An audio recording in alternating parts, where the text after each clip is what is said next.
Welcome back to the channel, everybody. Today we're talking cybersecurity. Specifically, we're diving deep into the essential practices every software engineer needs to know. Whether you're a seasoned pro or just starting out, building secure software is absolutely crucial in today's world. We're talking about protecting user data, maintaining the integrity of systems, and really just building trust with your users. So, stick around because we're breaking down the key principles and best practices to level up your security game. Alright, let's kick things off with the foundation of it all. Secure coding practices. This is all about building security into the DNA of your code from the ground up. We're talking about things like input validation, which basically means sanitizing any data your application receives. Think of it like this. Never trust anything the user sends your way.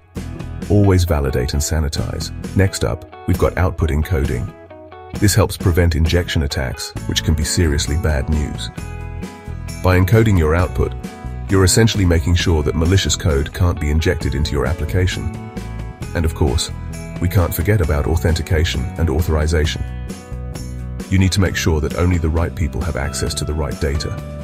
Strong passwords, multi-factor authentication, role-based access control. These are all your best friends. Now I know what you might be thinking. This sounds like a lot of extra work. And yeah, it can be. But trust me, it's way better to invest the time up front than to deal with a security breach later on. Plus, there are tons of tools and resources out there that can help you implement these practices.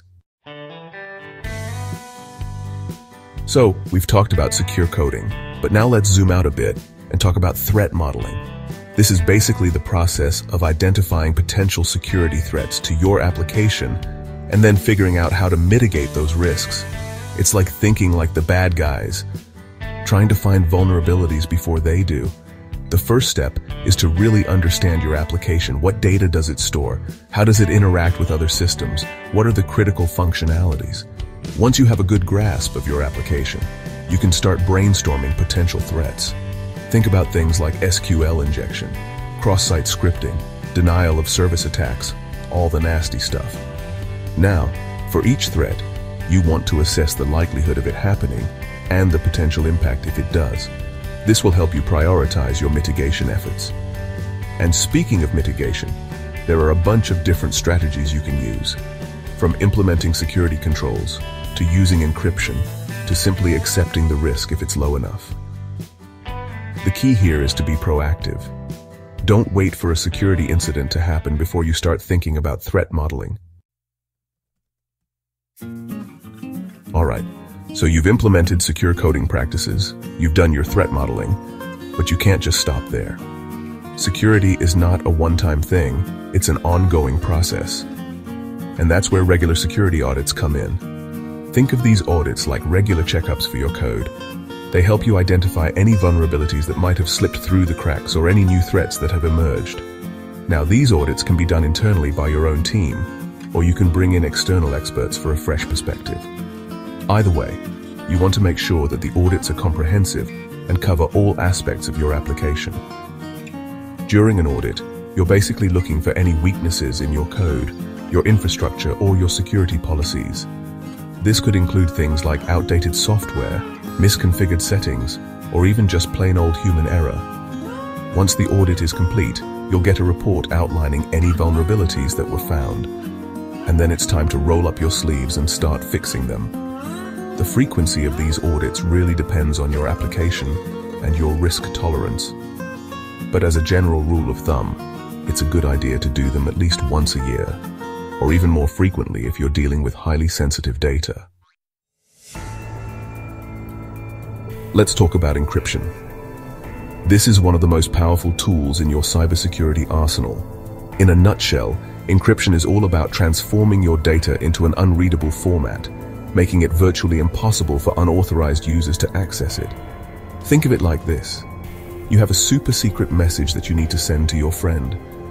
You could just write it down on a piece of paper and hope for the best. But that's pretty risky. Someone could easily intercept the message and read it. But what if you could scramble the message into a code that only your friend knows how to decipher?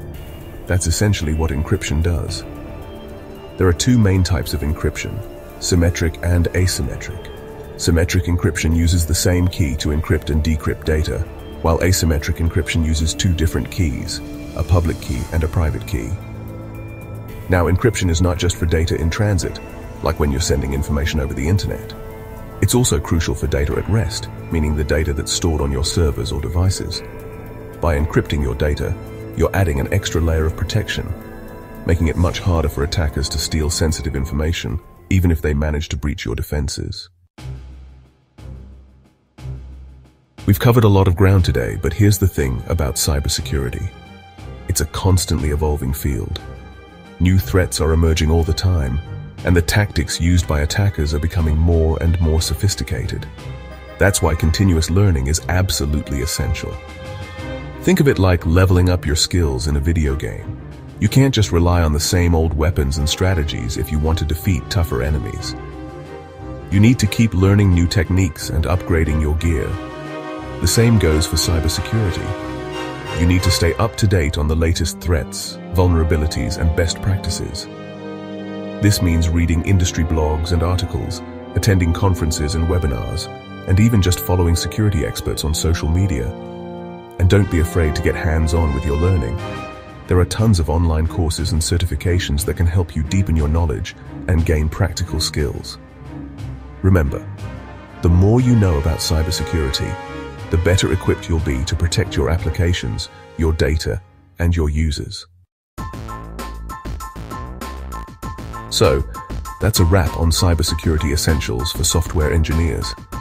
We've covered a lot of ground, from secure coding practices to threat modeling to the importance of continuous learning. Remember, building secure software is an ongoing process, but by incorporating these best practices into your workflow, you can significantly reduce your risk and protect your users. If you found this video helpful, hit that like button and subscribe to the channel for more tech deep dives. And be sure to share this video with your fellow developers so we can all work together to build a more secure digital world. Until next time, stay safe, stay secure, and keep coding.